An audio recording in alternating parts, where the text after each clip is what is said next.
여러분 안녕하십니까? 배본철 교수입니다. 여러분 중세교회에 대해서 관심을 가져보셨습니까? 오늘날 같은 시대에 무슨 중세교회냐 이렇게 생각하실 수 있지만 인간은 시대가 변천되어져도 변하지 않습니다. 인간의 속성과 인간의 행동 양식 그렇기 때문에 우리들은 우리 오늘날 현대하고는 상당히 다른 시대의 상황 속에서 인간들이 어떻게 행동하며 생각하고 또 믿어왔던가를 살펴본다는 것은 오늘날 우리의 삶 속에 새로운 환경과 그리고 여러 가지 변화에 대처할 수 있는 그런 귀한 지혜들을 얻을 수 있습니다. 또한 우리들은 중세교회 속으로 우리들은 간접적으로 경험을 함을 통해서 우리들의 인격적인 소양들 그리고 내가 경험해 보지 못했던 그러한 세계에 대한 그 많은 깨달음들을 통해서 우리가 현실을 살아갈 수 있는 그 지혜와 힘을 얻을 수 있게 되기 때문이죠. 이런 점에서 오늘 저와 함께 이 중세교회사의 그 시작과 그리고 그 성장 그리고 그 절정기에 이르기까지 그리고 그 중세교회가 어떻게 또 쇠락기를 거치게 됐는지 어찌 보면 이 중세 약 1000년 동안의 그 흐름을 우리들은 오늘 이 시간에 한번 스케치해 보는 건데요. 무엇보다도 이 중세교회의 시작과 그리고 성장과 절정 그리고 모든 쇠퇴기 이 모든 것들을 이어져 가는 그 하나의 동력이 되는 것은 바로 교황권이 아니었나 생각을 합니다. 그래서 저는 그 중세교회의 역사를 이렇게 4등분을 하면서 초기, 성장기, 절정기 그리고 후기 이런 식으로 살펴보면서 이것은 바로 교황권의 그 세력과 서로 맞물리는 그런 시대 구분이 되겠습니다. 그래서 오늘 먼저 이 중세교회의 그 전체적인 특징과 함께 그 초기의 모습을 먼저 살펴보도록 하겠습니다. 그럼 중세교회사란 보통 어디서부터 언제부터 우리가 중세교회라고 시대 구분을 하게 될까? 그것은 아무래도 중세교회를 특징 지어줄 만한 이런 걸출한 그 교황의 시작과 함께 시대 구분이 시작됩니다. 그래서 그 교황의 이름은 그레고리 1세입니다. 교황으로 그가 즉위하게 된 590년. 그때부터 언제까지가 될까요? 그것은 종교개혁이 일어나던, 즉 마틴 루터가 종교개혁의 포문을 열었던 1517년, 그 1517년은 마틴 루터가 위텐베르크 대학 정문에다가 95개의 조항을 갖다 내걸었던 바로 그때이죠. 그때까지 치면 약 1000년 동안의 그 기간이 되겠습니다.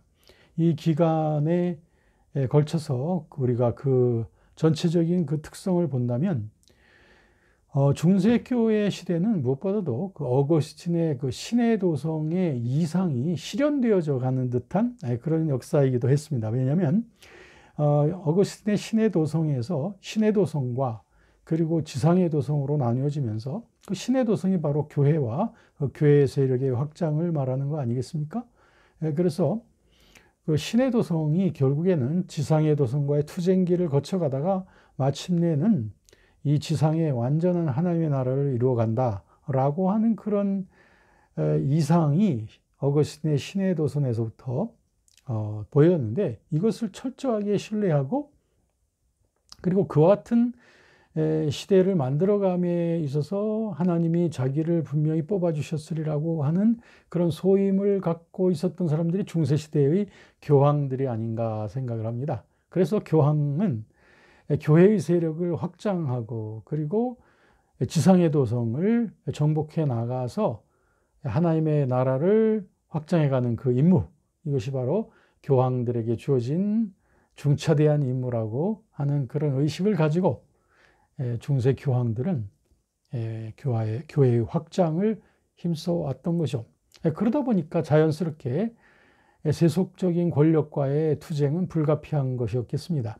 그래서 중세 천년 동안 끊이지 아니하는 교황의 세력과 그 다음에 각 지역의 왕들과의 그 세력과의 그 전투 그리고 갈등 이런 것들이 계속되어져 가는 것을 보게 됩니다.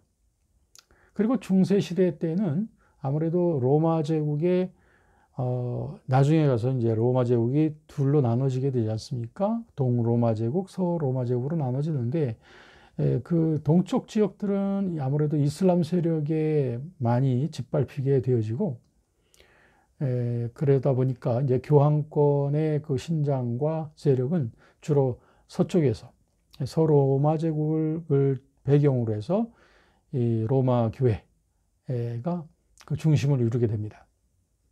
그래서 이 중세 천여 년 동안 그 로마 교황권이 확장되어지는 데에는 이유가 있었습니다.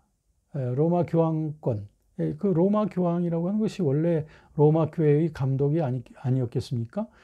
그런데 왜 그 로마 교황에게 그렇게 힘이 실리게 되었는가? 그것은 무엇보다도 로마 교회 감독이 그 있는 곳이 바로 로마 제국의 수도인 그 로마 아니었겠습니까? 그 로마 교회에는 정치적인 그 자질이 풍부한 또 경제적으로도 실력이 있는 많은 사람들이 로마 교회에 포진하고 있었던 거죠. 그런가 하면 로마 교회 내에는 예전 고대로부터의 여러 가지 전승이나 문명 이런 것들이 잘 또 보존이 되어져 있기도 했어요. 그래서 많은 사람들이 새로 입교하게 되었죠. 그런가 하면 그 로마 교회의 그 교회법이 캐논법이라고 하는데요. 그것이 결국에는 나중에는 하나의 시빌러 그러니까 시민법으로까지 제국 내에서의 국가법으로까지 이제 확장되어져 가게 되는 것을 봅니다. 그런가 하면 교황권이 신장함에 따라서 그 주위에 있었던 샬레망이라든지 오토와 같은 이런 걸출한 왕들이 나라를 크게 흥왕시키고 난 다음에 그 로마 교회와 크게 협력을 했던 것을 보게 됩니다. 그리고 또 하나는 아무래도 그 로마 제국이 특히 동쪽 지역들이 이 이슬람에 짓밟히게 되고 그 다음에 이 서로마 제국도 역시 계속적인 그 이방인들의 그러니까 이방인들 비기독교인들의 그 투쟁과 그 침입을 받아가면서 그러면서 결국에 발전하게 된 것이 봉건제도 아니겠습니까? 지역 방위 체제죠. 그 봉건제도를 힘있게 묶어주는 그 힘이 바로 로마 교황에게 있었던 것이죠. 그러니까 로마 제국의 그 세속적 황제가 그런 일을 제대로 하지 못할 때 영주들 사이를 지역 단위별로 묶어주는 그래서 지역에 있는 교회 감독들과 함께 영주들을 묶어주는 실권자 역할을 해줬던 사람이 바로 로마 교황이 되겠습니다. 이렇게 어쨌든 이런 여러 가지 이유들로 인해서 로마 교회 감독인 그 교황은 점점 더 힘을 얻어가는 것을 보게 되죠. 여러분, 보통 그 중세시대를 암흑시대라고 말하는 그 이유가 있죠.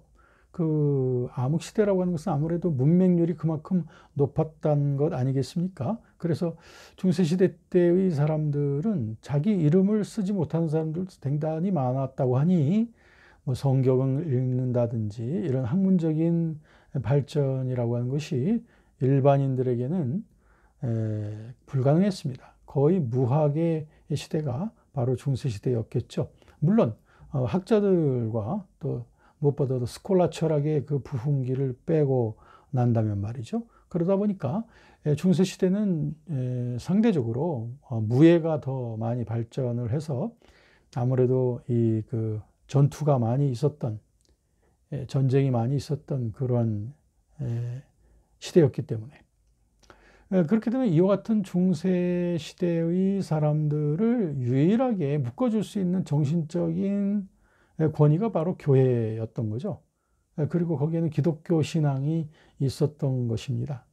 그래서 중세 기독교인들의 그 종교 생활은 학문적으로 이런 문자를 통해서 교육을 받았기보다는 여러 가지 상징들과 또 교회로부터 사제들로부터 가르쳐짐을 받음으로 말미암아 되어지는 것을 보게 됩니다. 그렇기 때문에 이 당시에 중세 시대 때에도 이런 그 스콜라 철학과 그 다음에 수도원주의의 그 부흥 이런 것들을 제외한다면 중세 시대 때는 그런 교리의 발전이라든지 신학의 발전이 거의 없었죠. 거의 정체적으로 되어져 있었고 상대적으로 그들의 신앙의 표현이 건축이나 조각, 회화 뭐 이런 것들에 많이 반영이 됐던 것을 보게 됩니다. 학문적으로는 그것이 상당히 전달 매체가 되지 못하니까. 그러니까 이런 것들이 오늘날 그 유럽의 여러 그 관광의 많은 그 눈여깃감들이 바로 이 중세 시대 때의 남겨놓았던 이런 그 건축과 조각, 회화 이런 것들 속에 이런 그 신앙의 정신들이 많이 표현되어져 있었던 것을 보게 됩니다. 자, 중세시대 때 또 하나 우리가 좀 살펴볼 것은 중세시대 때 전체적으로 중세시대의 그 신앙의 경건의 영성은 보통 그 동방 쪽과 서방 쪽으로 나뉘어져서 이렇게 설명이 될 수 있겠습니다. 그 서방 쪽, 그 동방 쪽의 영성은 아무래도 헬라 정교회의 그 영성이 되겠죠.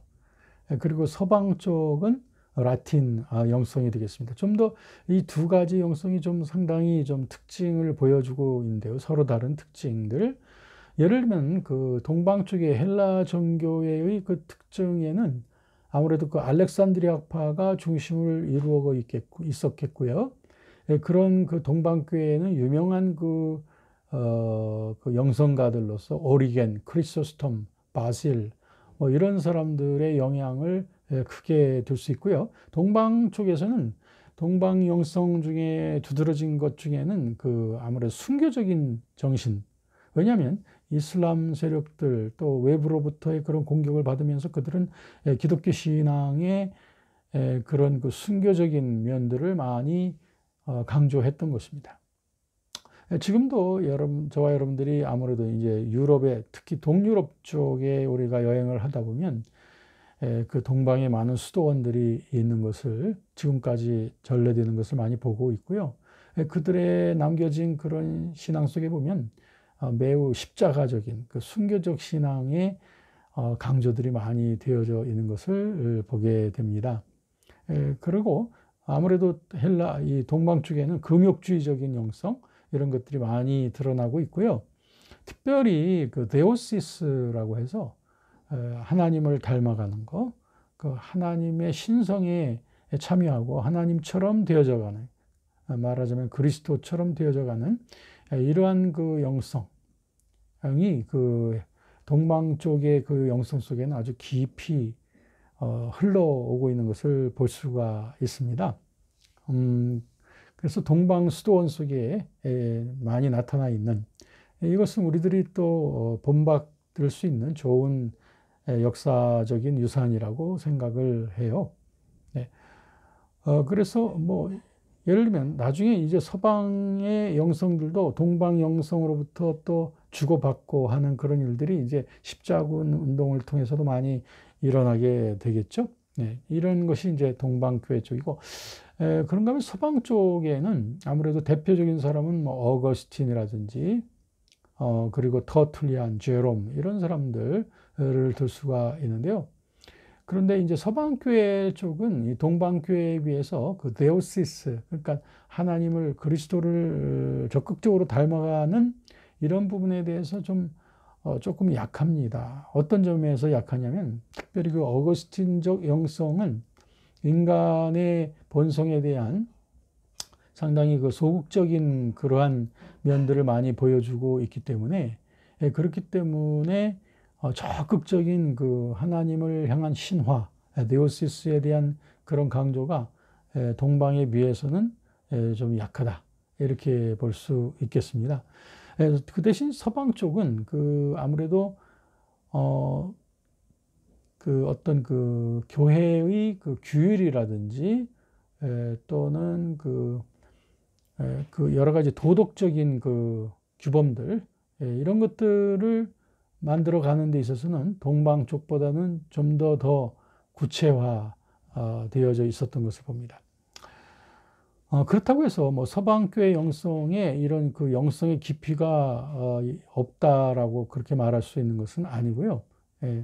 이것은 뭐 동방이나 서방이나 수도원주의 속에는 이러한 금욕주의적 영성과 그리스도를 닮아가겠다고 하는 이런 신화, 데오시스 사상이 당연히 있죠.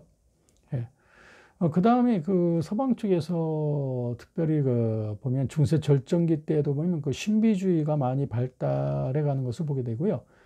그래서 이제 버나드라든지 이런 사람들 속에 보면은 이런 서방의 영성의 신비주의 영성이 잘 나타나고 있고, 그 다음에 아시시의 프란시스라든지 보나벤추라 이런 사람들의 영성 속에 보면은 이런 표현들이 많이 나타나고 있는 것을 보게 됩니다. 그리고 특별히 아무래도 이제 중세 후기로 가게 되면서 중세 후기로 갈수록 이제 신비주의자들의 활동들이 많이 일어나게 되는데 무엇보다도 우리 토마스 아켐푸스를 빼놓을 수 없겠죠. 그리스도를 본받아라고 하는 유명한 책으로 유명하죠. 그 다음에 로열라의 이그나시우스 그가 이제 쓴 유명한 책이 영성수련, Spiritual Exercise라고 하는 관상 기도의 법칙 이런 것들이 수도원에서 굉장히 많이 활용되어져 오고 오늘날까지도 그 영향을 주고 있는 것을 보게 됩니다.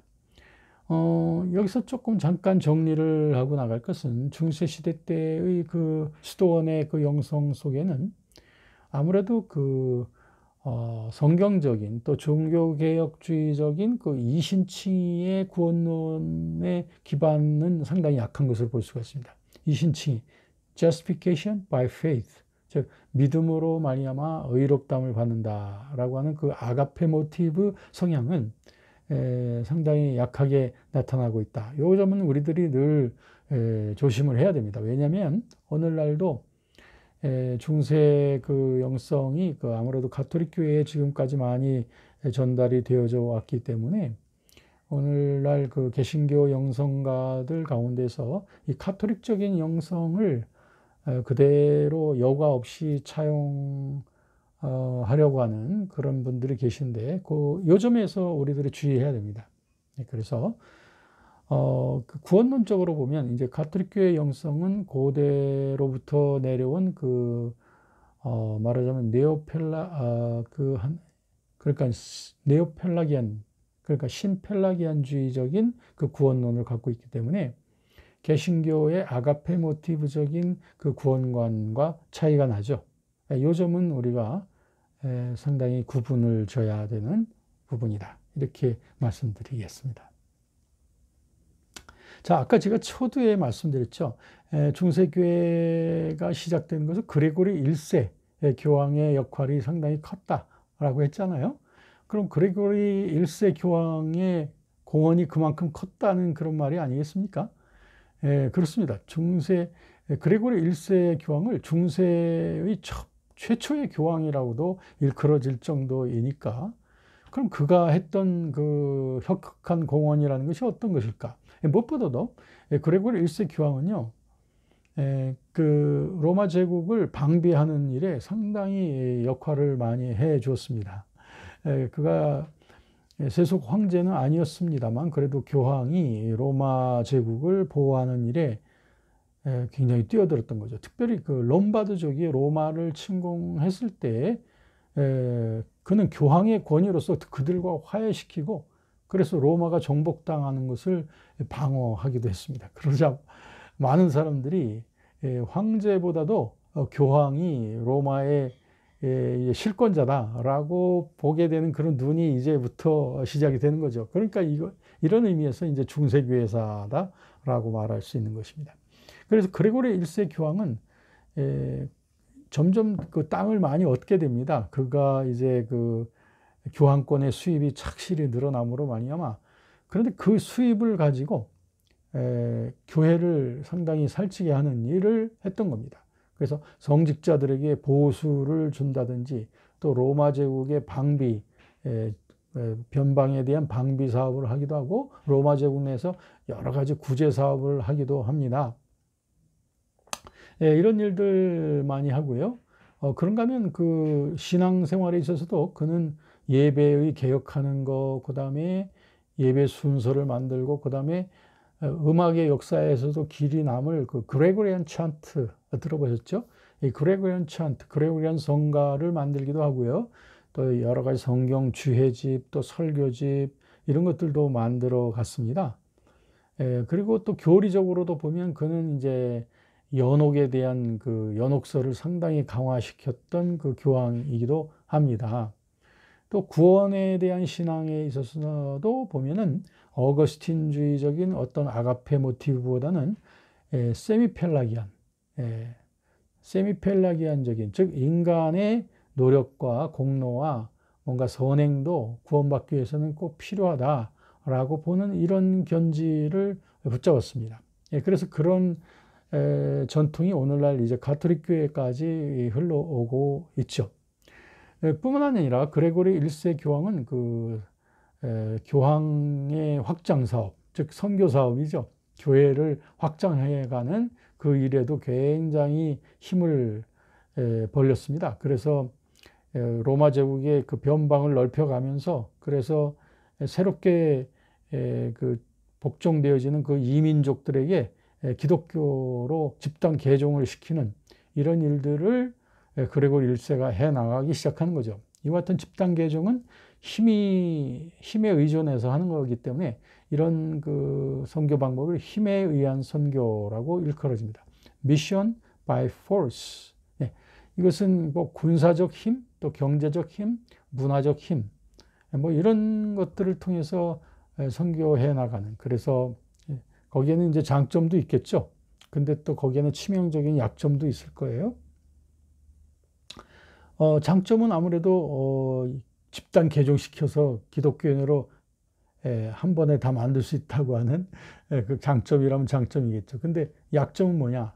그 약점은 그들이 자발적으로 기독교를 받아들인 게 아니기 때문에, 즉 힘에 눌려서 되어졌기 때문에 이제 이들에게 기회가 되어지면, 즉 다시 말하면 침입자들로부터 독립할 수 있는 그런 기회가 되어지면 침입자들을 축출함과 함께 또한 그 침입자들의 종교까지도 축출하는 그런 일이 일어나게 되는 거죠. 이런 일들이 역사상 많이 일어났죠. 뭐 종교개혁 이후 18세기, 19세기 때에도 이런 일들이 세계 여러 지역에서 일어나게 되는 거죠. 이 힘에 의한 선교, 이건 우리가 좀 깊이 좀 제고해야 되는 그런 방법이 아닌가 생각을 해요. 이 중세 교회 때 또 하나의 그 중요한 그 문제가 일어나게 되는 게 뭐냐면, 로마 제국의 동쪽과 서쪽 사이에서 이제 교회가 이제 나뉘어지게 되는 모습입니다. 이것은 아주 간단하게 말씀드릴게요. 이 동방과 서방으로 이 교회가 나눠지게 되는 데는 아무래도 지리적인 원인이 첫 번째입니다. 아무래도 지중해를 중심으로 해서 광활한 지역으로 이제 로마 제국이 형성이 되어져 갔기 때문에 그들은 아무래도 언어도 틀리고, 그 다음에 문화도 틀리고, 그리고 그들의 사유하는 방법도 틀려지고요. 인종도 틀리고, 이런 일들이 있기 때문에 아무래도 오늘날처럼 이런 교통이나 통신의 이런 혜택을 받지 못했기 때문에 지리적으로 멀리 떨어졌다고 하는 것은 그만큼 이제 소원해질 수 있다고 하는, 서로들 소원해질 수 있다라고 하는 그런 하나의 시발점이 되겠습니다. 그래서 이렇게 해서 서로들 이런 그 소외감들을 갖고 있었던 것이 근본적인 원인이겠죠.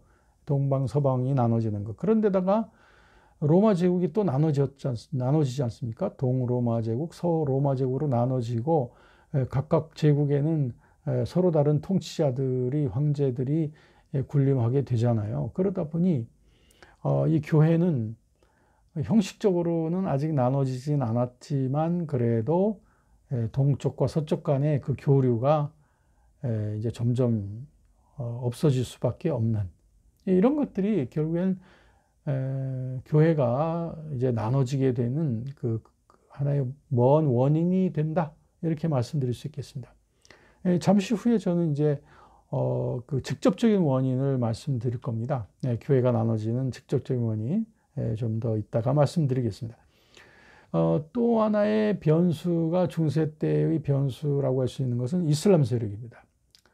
아라비아 메카에서 출생한 모하메드가 570년경이죠. 그가 기독교나 또는 유대교에 대한 그런 나름대로의 경험을 하다가 마침내 독창적인 종교를 만들어냈으니 그것이 바로 이슬람교가 되겠습니다. 이슬람교는 매우 호전적이었어요. 그래서 그러므로 그들의 한 손에는 코란, 한 손에는 칼을라고 하는 그들의 정신처럼 그들은 매우 투쟁적으로 그들의 세력을 넓혀가고 있었습니다. 그래서 모하메드가 죽고 난 다음에도 그의 제자들인 그 칼리프 후계자들을 통해서 거대한 사라센 제국을 형성해 가게 됩니다.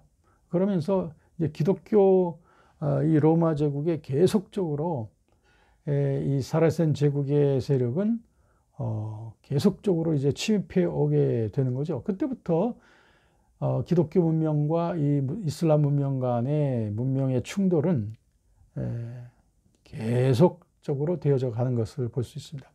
어떻게 보면 뭐 1990년에 있었던 그 걸프 전쟁도 그 정신은 역시 다르지 않다 생각합니다. 오래전부터 흘러왔던 이 세력 간의 충돌이라고 볼 수가 있겠습니다.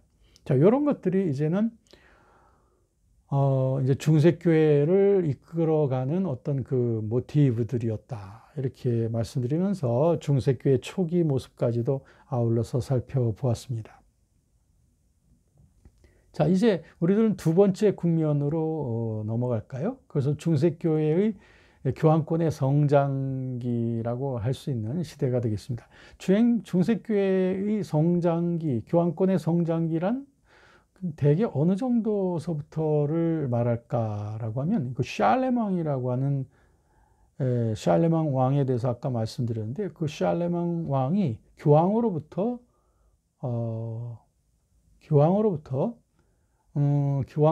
로마 황제의 칭호를 얻은 그 800년부터 그 힐데브란드가 그레고리 7세라고 하는 이름으로 교황에 취임하게 된 1073년까지 그러니까 800년 정도서부터 1073년 정도까지 이때를 이제 절정기라고 그렇게 말하게 됩니다. 이 시대는 로마 교회가 교리적으로도 체계화되어지고 그리고 로마 제국 내에서 아주 강력한 기반을 구축하는 그런 시대였던 거죠. 그래서 아까 말씀드린 그 샬레망 왕이 자신이 그 왕위를 계승받고서부터는 그 어거스틴의 그 시내도성의 이상을 자기도 품고 교황들처럼 말이죠. 그래서 이 뭐랄까 이제 게르만 민족의 기초 위에 기독교의 새 왕국을 건설하는 거 이거를 목표로 했습니다. 여러분 그 로마 제국이 처음에는 그 라틴 문화권 속에서 되어지다가 나중에 그 로마 제국이 실제적으로 옛 주인들이 다 자리를 잃게 되고 새로운 로마 제국으로서 이제 확장되어져 가는데 그게 이제 게르만 문화권 속에서 확장되어져 가는 거죠. 그래서 이 샬레망 왕이 수도원들도 만들고 그다음에 주일 성수도 장려하고 또 11조도 꼭 바치라고 말하면서 이렇게 샬레망 왕이 매우 그 적극적으로 교회를 협력해 가는 것을 보게 됩니다.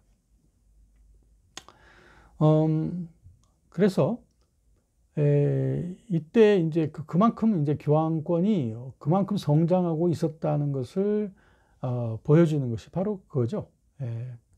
교황권이 이렇게 성장하고 있지 않았다면 샬레망 왕이 그렇게 교황 앞에 그렇게 협력하지는 못했을 거라고 생각해요.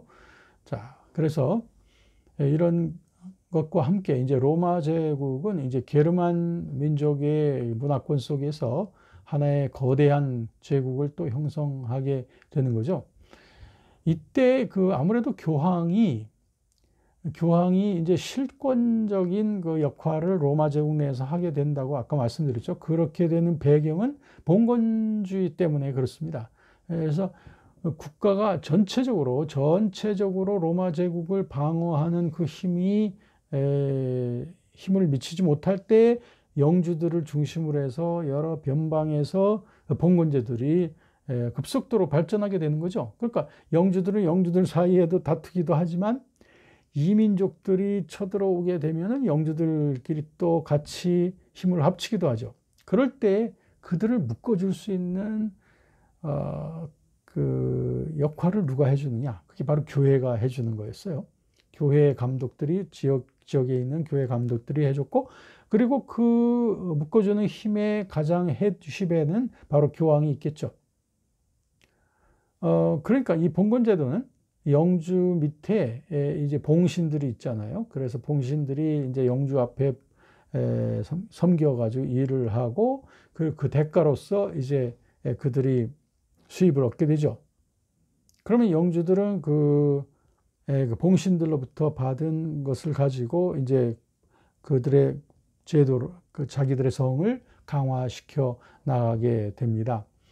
이와 같이 봉건제도는 이 중앙의 권위가 약화되어지고 또 외부로부터 노르만족이라든지 이런 이민족들 침략을 할 때 이때 지역 방위의 유일한 수단이었던 거죠.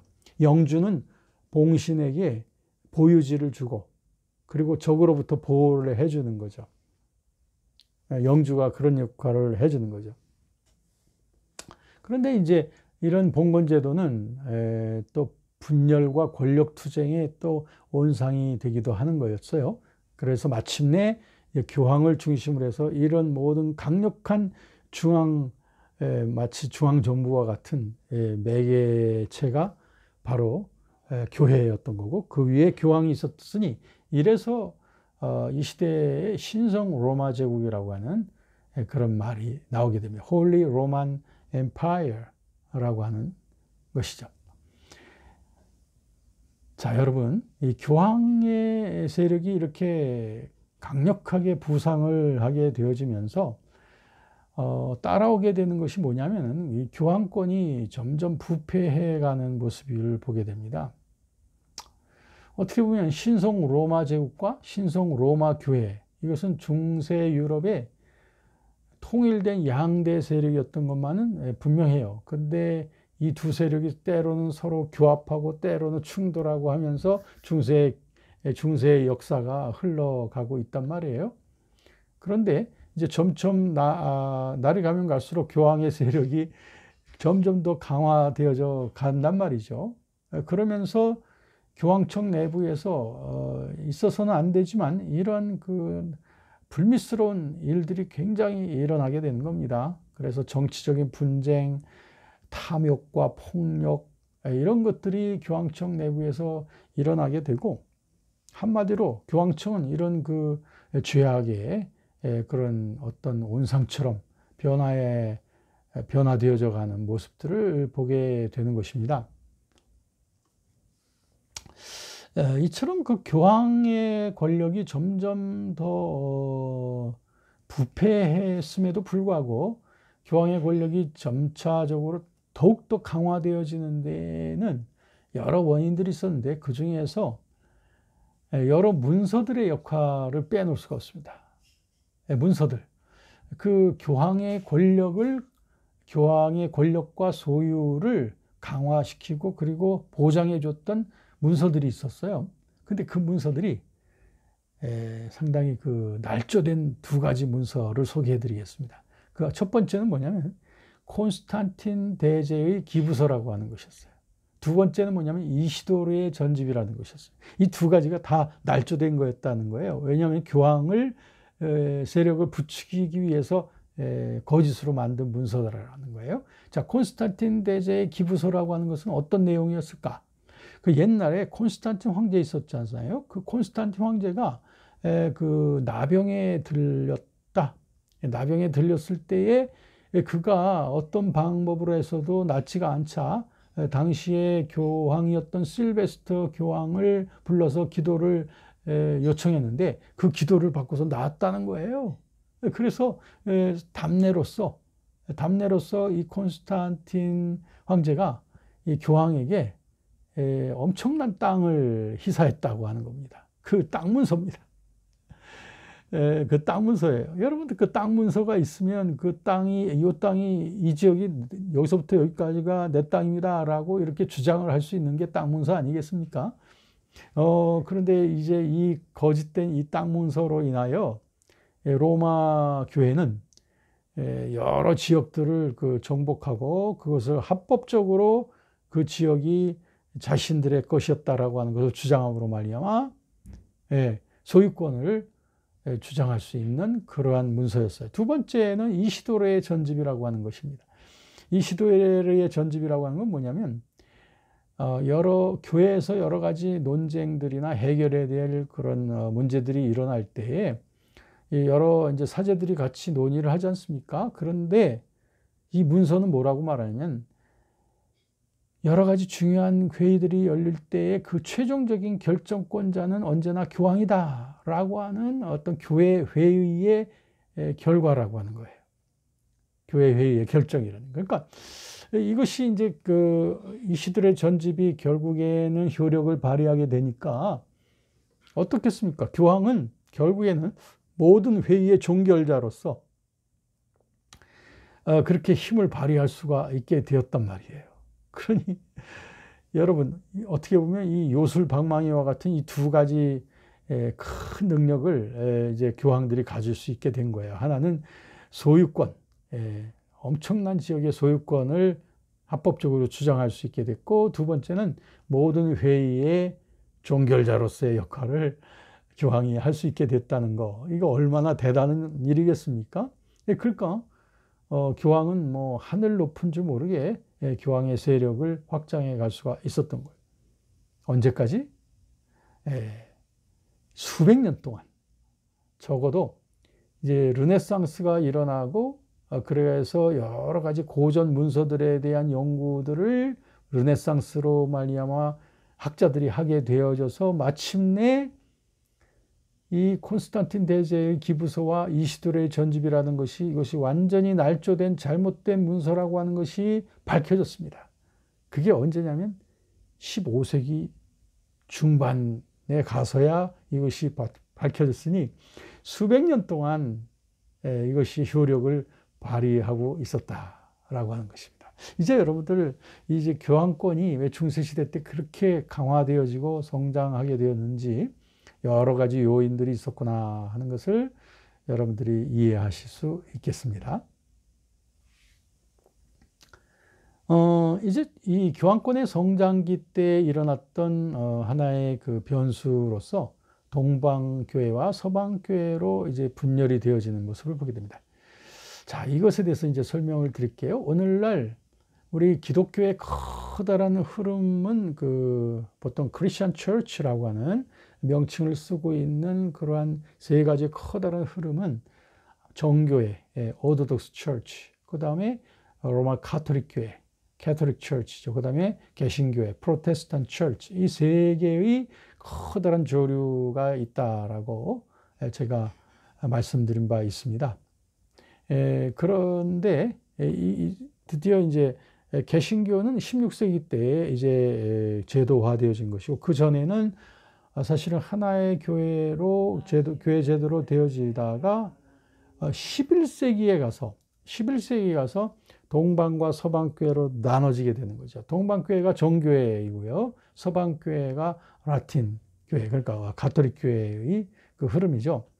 자, 이렇게 나눠지게 되는 것은 아까 제가 말씀드렸죠. 먼 원인이 있다고요. 그것은 지리적으로, 인종적으로, 언어적으로 이렇게 서로들 소원해져 가고 있다고 하는 것이 먼 원인이고, 이제 직접적 원인을 말씀드릴게요. 직접적 원인은 이제 교리적인 원인이 있고, 그 다음에 하나의 그 정치적인 원인이 있습니다. 교리적인 원인을 먼저 말씀드린다면, 이렇게 두 지역이 서로 신념이 서로 많이 달라지고 하다 보니까 이제 삼위일체론에 대한 해석도 상당히 좀 틀려지는 모습을 보게 됩니다. 서방교회 쪽은 삼위일체론이 어거스틴주의적인 그 상호 평등과 상호 협조에 동등한 삼위일체론이라고 한다면, 동방교회 쪽은 좀 종속주의적인 이런 삼위일체론의 성격을 보여주고 있었어요. 그러다 보니까 이제 성령에 대한 해석도 역시 좀 틀려지게 되는 겁니다. 동방교회 쪽에서는 성령이 아무래도 성부, 성자, 성령 중에 제일 마지막에 위치하는 그런 하나님으로서 보면서, 그러다 보니까 성령이 성부로부터 나와서 성자를 통하여 나오게 된다라고 하는 이런 종속적인 개념으로서 표현을 하고 있었습니다. 여기에 반해서 서방교회 쪽은 그렇지 않다. 성부나 성자나 성령이나 똑같이 동등한 그러한 위치에 있다라고 하면서, 성령이 서방교회에서 뭐라고 말하냐면, 성령이 성부로부터만 나온 것이 아니라 성자로부터 나오는 것이다 라고 함으로써 성부와 성자를 상당히 동등하게 위치시키는 것이 서방교회예요. 그래서 서방교회 쪽에서는 성령의 출현에 대하여 성부로부터만 나온 것이 아니라 또한 성자로부터도 나온다. 그래서 또한 성자로부터라고 하는 그런 말이 나오게 되는데요. 이것을 필리오케라고 합니다. 필리오스라고 하는 말과 꾀라고 하는 두 단어의 합성어이죠. 필리오스는 아들이라고 하는 거죠. 자, 이것이 이제 서로 그 교리적인 그 성령론에 있어서의, 또 삼위일체론에 있어서의 차이가 되겠고요. 그 다음에 이제 성상에 대해서 숭배할 것이냐, 숭배해서는 안 되느냐라고 하는 그 차이도 있었습니다. 결과적으로 보면 동방 쪽에서는 성상이나 이런 것들은 숭배해야 될 예배의 대상은 되지 않는다라고 본데 반해서 서방 라틴 교회 쪽에서는 거기에 대해서 적극적으로 이런 것들도 예배 속에 대상으로서 놓을 수 있다라고 본 점이 또 틀렸던 거예요. 이런 것들이 교리적인 원인이라고 본다. 그러면 사실 이런 교리적인 원인보다도 더 이제 실리적인 정치적인 원인이 있었습니다. 이 정치적인 원인은 그 발단은 뭐냐면, 로마 제국이 둘로 나눠졌죠. 그러다 보니 교회도 서방 쪽은 교황 밑에서 움직여지는데, 동방 쪽에서는 교황의 세력이 직접 영향을 주지 못하잖아요. 그러다 보니까 동방 쪽은 그러지 않아도 이슬람 세력이나 뭐 이런 것에 의해서 굉장히 약화되어졌는데, 그러다 보니까 동방의 교회들은 동방의 그 콘스탄티노플 대주교의 지시를 받고, 그리고 그 밑에 종속되어지는 형태를 띠게 됐던 거죠. 그러니까 교회의 대주교가 콘스탄티노플의 대주교가 콘스탄티노플의 황제, 콘스탄티노플의 그 제국의 황제 밑에 종속되고 있었다 이 말입니다. 그러니까 여기에서 벌써 그 갈등이 생기게 되지 않겠습니까?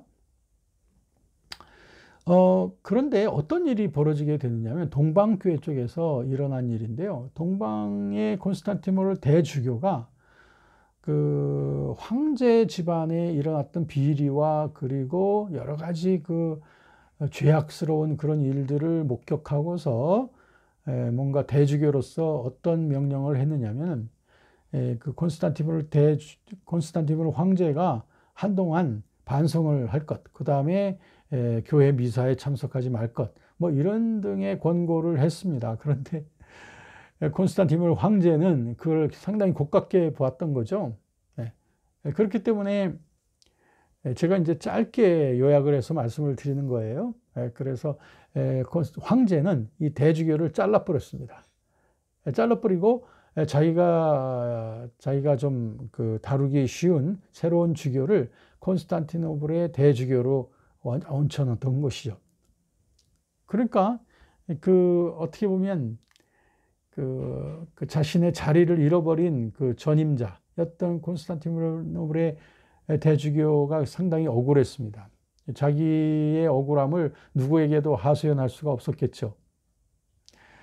그랬을 때 그가 마지막으로 기댈 수 있었던 것은 서방 쪽에 있는 그 로마 교황이었어요. 로마 교황에게 자신의 억울한 사정을 토로했던 거죠. 그랬을 때에 로마 교황이 그 소식을 듣고 나니 정말 기가 찼던 거예요. 아니, 어떻게 세속 황제가 그 콘스탄티노플 대주교를 그렇게 갈아치울 수가 있느냐. 그러지 않아도 지금 동쪽 지역에서 자기 뜻대로 되지를 않아서 그게 상당히 마음 한편에 늘 뭔가 회복을 해야 되겠다라고 생각을 하고 있었는데, 이제 이런 일을 당하게 되니까 로마 교황이 굉장히 분개했던 거예요. 그래서 로마 교황의 그 권위를 가지고 뭐라고 말하냐면, 잘린 그 대주교를 향해서 너는 여전히 콘스탄티노플의 대주교다. 내가 너에게 대주교로서 너의 권한을 계속적으로 보장한다. 이런 식으로 얘기를 했습니다. 그랬더니 동방 쪽에 있었던 그 새로 신임되어진, 그러니까 황제에 의해서 새로 선출되어진 대주교가 자신이 불안해졌겠죠. 매우 불안해졌겠죠. 그래서 하나의 극약 처방을 하게 됐습니다. 그 뭐냐면, 어차피 교황하고 자기하고 서로 맞대면 할 일도 없고 이제 어차피 끝난 거니까 라고 하면서 뭐라고 했냐면, 로마 교황을 향하여 서신을 보내기를, 로마 교황 너는 기독교의 이단이다 라고 이렇게 선언을 했습니다. 그 서신을 받아본 교황 정말 기가 막혔겠죠. 그래서 로마 교황은 서신을 보냈습니다. 그 서신 속에 뭐냐면, 그 새로운 콘스탄티노플의 대주교를 로마 교회로부터 축출하고, 그리고 사제직을 박탈한다고 하는 이러한 정죄의 교서를 내렸던 겁니다. 이렇게 해서 마침내 동방과 서방의 교회가 그때 완전히 이제 행정적으로 정치적으로 갈라지게 되었으니, 이때를 통해서 1054년이 되겠습니다. 서로 파문장과 이단이라고 하는 그러한 공격을 하고 난 다음, 그때부터 동방 서방 교회는 완전히 분리되어지는 이러한 시국을 맞게 되었습니다. 자, 이렇게 이제 성장기가 지나가게 되면서 이제는 그 중세교회 이제 절정기를 한번 보도록 하겠습니다. 중세교회 절정기는 그럼 언제부터 절정기라고 보냐면, 보통 그레고리 7세 교황으로 취임하게 되는 1073년부터 보니파시우스 교황 때까지 1303년, 그러니까 11세기 후반부터 14세기 초까지를 절정기라고 보게 됩니다. 이 절정기 때에 교황이 정말 강력한 일들을 행할 수가 있었죠. 그래서 절정기 때에 이 그레고리 7세 교황은 뭐라고 기염을 토했느냐 하면은, 교황권을 강화시키고 그 다음에 성직자들을 권위를 보장하기 위해서 그는 대대적인, 여태까지 하지 못했던 그런 일을 하게 됩니다. 뭐라고 하냐면, 그는 스스로 말하기를 교황은 그리스도의 대리자이고 베드로의 후계자자. 그러니까 모든 토지와 소유를 장악할 수도 있고 하사할 수도 있다라고 이렇게 기염을 토합니다. 그런가 하면 또 어떤 일을 벌였냐면은, 모든 성직자들에게 이제는 독신 생활을 해야 된다고 강력한 조문을 실시하기 시작했습니다. 이때부터 로마 가톨릭 교회의 성직자들이 이제 독신 제도가 이때부터 시작이 된 겁니다. 그럼 왜 독신을 실시했을까요? 그것은 성직자들이 그 당시 타락하고 그랬던 것이 명예욕이 생기고 소유욕이 생기고 이런 것들을 근절시키기 위해서는 독신으로 묶어놓는 것이 최고다 이렇게 생각하면서 성직자들에게 이제 독신을 명하게 됐습니다. 그런가 하면 또 그 당시에 얼마나 타락했으면 성직이라고 하는 이 지위를 서로 주고 사고 파는 이런 성직 매매도 성행을 했는데 이것도 역시 금지를 시켰고요. 더 나아가서 그는 말하기를 교황은 모든 나라의 왕들을 다 지배할 권위가 있다라고 하면서 소위 왕중왕이라고 하는 말이 이제 여기서부터 나오게 됩니다. 네, 이때 대단한 일이었겠죠. 이때 독일 왕이 그 교황 앞에 무릎을 꿇고 자신의 죄를 용서받기를 구했던 그런 유명한 일화가 있었는데요. 그것을 카노사의 굴욕이라고 합니다. 카노사라고 하는 성에서 독일 왕 헨리 4세가 교황 앞에 무릎을 꿇고 사면받기를 요청했던 그런 치욕스러운 굴욕스러운 일이었다 해서 카노사의 굴욕이라고 하는 그런 말까지 그런 일이 있었습니다. 얼마나 이 교황권이 강했으면 그런 일까지 있었을까요? 이것이 절정기 때 일어나고 있던 그런 일이었습니다. 여러분, 이와 같이 교황의 권력은 그 인노센트 3세 때 가장 강력했습니다. 인노센트 3세. 그때 인노센트 3세는 교황의 자리에 1198년부터 1216년까지 앉아 있었는데요. 그러니까 12세기 말부터 13세기 초. 아까 제가 말씀드렸죠. 13세기 때가 가장 강력했다고 말씀드렸죠. 그래서 인노센트 3세 때에 그는 주장하기를 그리스도의 대리자가 바로 교황이다. 왕의 왕이다. 라고 하면서 이때 종교재판이라는 것이 굉장히 성행하게 됐던 것을 보게 되는 겁니다. 자, 여러분, 이렇게 교황권이 절정기를 이루었다는 것은 이제 점차 쇠퇴되어진다는 것을 또한 전제하는 것 아니겠습니까? 사실 13세기 초까지 이런 절정기를 이루다가 그때 많은 일들이 있었죠. 십자군 전쟁이 또 많이 있었고요. 그러면서 사실 그 교황의 그 세력이 십자군 전쟁에서 승리하지 못함으로 인하여 힘이 많이 빠지기도 합니다. 이것이 주된 원인 중에 하나였습니다. 교황권이 쇠퇴해져 가는. 그러다 보니까 안으로는 이제 교황청과 그리고 성직자들이 부패하는 것에 대한 사람들의 말 못하는 그런 원성들. 그리고 또 밖으로는 그 십자군 전쟁을 통해서 힘이 빠지게 되는 이런 원인들, 이런 것들이 결국에는 교황권에 대해서 이제 점점 대항하는 목소리들이 점점 커져 가게 되는 거죠. 특별히 교황은 그 유럽 전역에 이 세금들을 걷어내고 있었던 것이었는데 이런 것들에 대한 반발이 점차적으로 어떤 형태로 사회제도가 만들어져 가냐면은, 아까 말씀드렸던 그 봉건제도 있지 않습니까? 그 봉건제도가 지역방위의 소단위였다면, 그 봉건 영주들이 서로 규합을 해서 만들어지는 것이 이제 군주제도입니다. 그러니까 군주제도는 봉건제도의 하나의 집합이라고 말할 수 있는데요.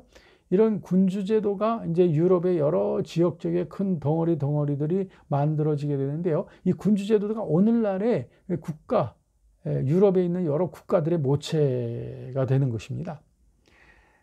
그러니까 이 군주 제도가 발전되어져 가면서 이런 지역에 따라서 어떤 지역은 그 교황권에 대해서 매우 맹종을 하고 있는가 하면 어떤 지역에서 이제 점차적으로 교황권에 대해서 반발을 하기 시작합니다. 특히 교황권의 세력이 미치기가 좀 힘든 특별히 알프스의 이북 지역, 알프스 이북 지역 같은 경우에는 이제 교황권에 대하여 상당히 그 반발해 가는 모습을 이제 르네상스 때 우리가 보게 될 겁니다. 이제 다음번 강의에서 저는 여러분들하고 이런 부분들을 보게 될 건데요.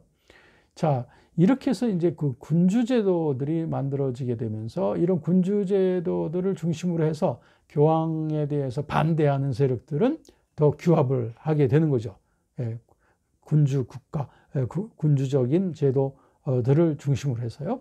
이렇게 해서 결국에는 교황권이 점점 이제 전에 같지 않은 시대를 맞이하게 됩니다. 그래서 교황권이 이제 쇠퇴하여지게 된 것은 아까 인노센트 3세 때 가장 절정이었잖아요. 그러고 난 다음 이제 보니파시우스 교황 때에서부터는 이제 점점 쇠퇴져 갑니다. 전에처럼 왕 중 왕으로서의 그 기염을 통해보고 싶었지만 거기에 대한 반대 세력들 때문에 보니파시우스는 한 발 물러가고 또 물러가고 이렇게 되어지고요. 그런가 하면은 어떤 사람들은 이제 그 용감하게 교황에 대해서 이제 풍자를 하게 되고 그 다음에 말하기를 왕의 검은 강철로 만든 거지만 교황의 검은 입으로 만든 거다라 하면서 교황의 세력을 은근히 이제 그 무력화시키는 이런 일들이 이제 일어나게 되면서 점차적으로 그 사회 문화적으로는 르네상스가 이제 시작이 되어지고 그 다음에 사회적으로는 군주제도가 점차 확립되어져 가면서 그러면서 교황권에 대한 이제 반대의 기류가 점차적으로 일어나게 되는 것. 이것이 이제 중세 후기의 양상이 되겠습니다. 저는 여러분하고 같이 오늘 중세 1000년 동안을 같이 달려왔는데요. 그래도 이제 다음번 강의 때 저는 여러분들하고 이제 중세 후기의 모습 그리고 르네상스와 교황권의 쇠퇴하고 그리고 교황권이 종교개혁 세력에 이제 부닥쳐가는 그 모습들의 그 초기를 이제 다음번에 보도록 할 겁니다. 여러분 힘겹게 달려오시느라고 수고 많으셨어요. 이제 여러분들 오늘 이 강의에 대해서 좀 보충된 강의를 여러분들이 좀 필요로 하신다면 요 밑에 있는 이런 강의를 여러분들이 보시고 또한 구독을 하시면 여러분들이 시리즈로서 여러분들이 이와 같은 그 강의에 연속적인 도움을 받으실 수 있을 것입니다. 여러분 오늘도 수고 많이 하셨습니다. 감사합니다.